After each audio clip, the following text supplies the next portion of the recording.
Good.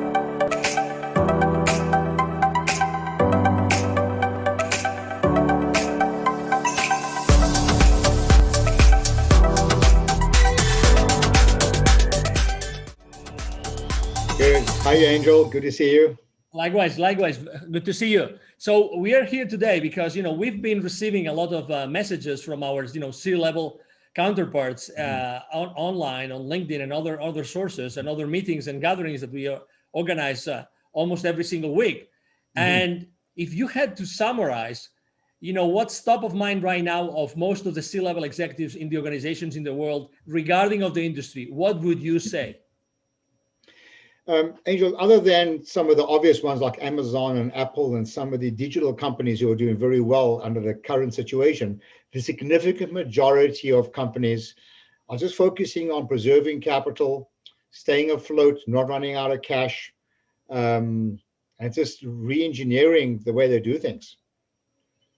And obviously we know that most of the companies, most of the industries are also have gone from working face-to-face to working remote. So that actually increases, that makes the entire equation a little bit more complicated, right? Because people are working remotely. Yeah. So is there a way in which preserving capital, in which mitigating risk could be done in a more efficient way with everybody working remotely today? Yeah, I really believe that there is a way of doing this. It's lonely out there. And when people are out there sitting in front of a computer screen on their own, it's very hard to connect what they do to what the shareholders look at. The shareholders are interested in one thing: demonstrate sustainable profits and cash flow, okay? And demonstrate sustainable profits and cash flow, and demonstrate to me how we can stay alive at this point in time. Normally, we're looking at a trajectory. How can we increase profits and cash flow? Today, I think we want to sustain profits and cash flow, but the employees are an extension of the CEO's promise to the board and to the shareholders. So in answer to your question, people are sitting in front of a computer screen, working from home, maybe working through some kind of virtual connection as we are doing here.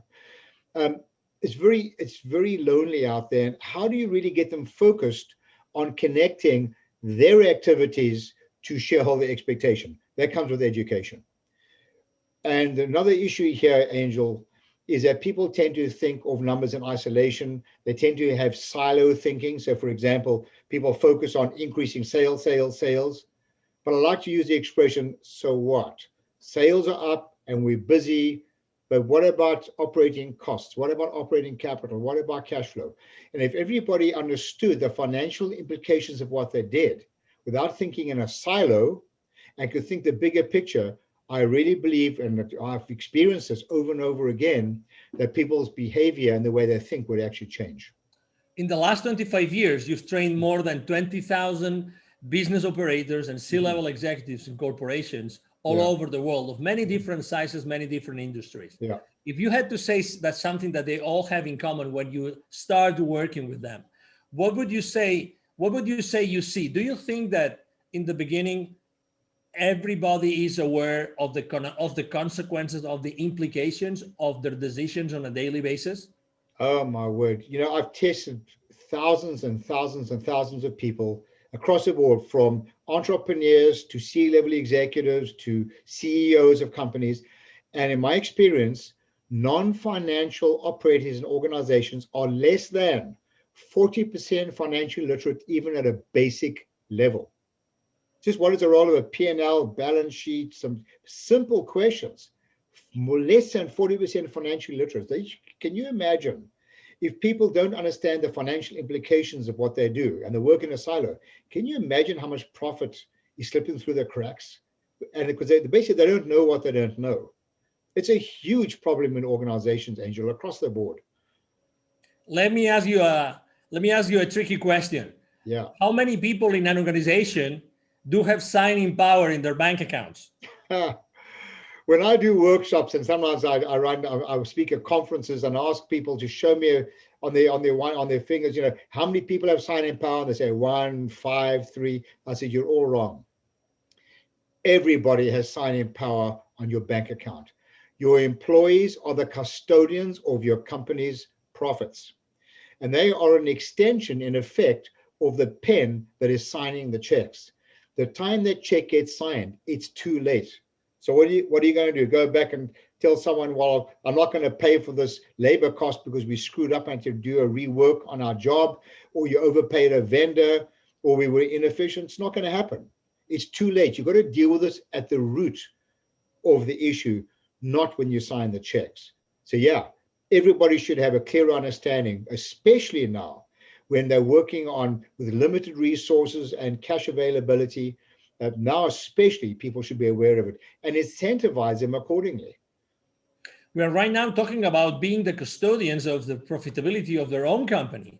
Mm-hmm. But do you think that knowing that every single company out there is trying to, preserve capital and mitigate risk, do you think that sales forces right now, the sales forces in the world, are mindful enough about preserving their clients' company capital and mitigating their clients' companies' risks?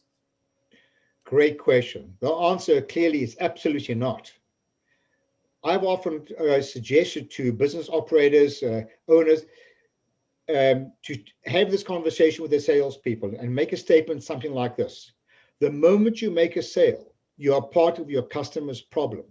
And people look at me like, how can you say that? I said, it's easy. Because the sale represents revenues on your financial statements and an expense on your customer's financial statements. And it is incumbent upon a professional salesperson to demonstrate how the cost on their P&L, the customer's P&L, what the service that you're offering, the contribution will equal or exceed the cost on their P&L. And until that happens, you are part of their problem. So in fact, I believe that salespeople should be rewarded on the profit or the ROI made on your products in their company, never mind your own company. Now we're talking. Is it fair to hold the sales force, the salespeople accountable right now because of their lack of knowledge of this? No, it's simply not reasonable. I mean, one cannot reasonably hold people accountable if you don't engage them and educate them. It's not reasonable. They're working in a silo. They're working blind. It's like walking towards a cliff with your eyes closed. So how can you expect people to make fiscally responsible, financially fiscally responsible decisions when they're actually completely naive? I mean, you ask people, how much volume must you sell when you discount? I can count on my one hand out of the tens of thousands of people I've trained. How many people give me the right answer? It's something as simple as that. For the people discounting like crazy to get more business. For the people that would like to continue the conversation with you, what's the best way to reach out to you, Neville? Oh, just email me. I love having these conversations in case you didn't notice. So it's Neville, Neville, at bizwisdom.com, bizwisdom.com. Contact me. I'd love to have a conversation with you. Excellent. Thank you very much, Neville, for being with us today.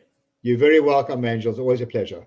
Thank you very much. And I'm sure that you have enjoyed this conversation with Neville Joffe as much as we have, the CEO of Biz Wisdom. Thank you for being here with us today, and hope to see you soon in our next interaction with Mr. Neville Joffe. Have a great day. Bye-bye. Bye now.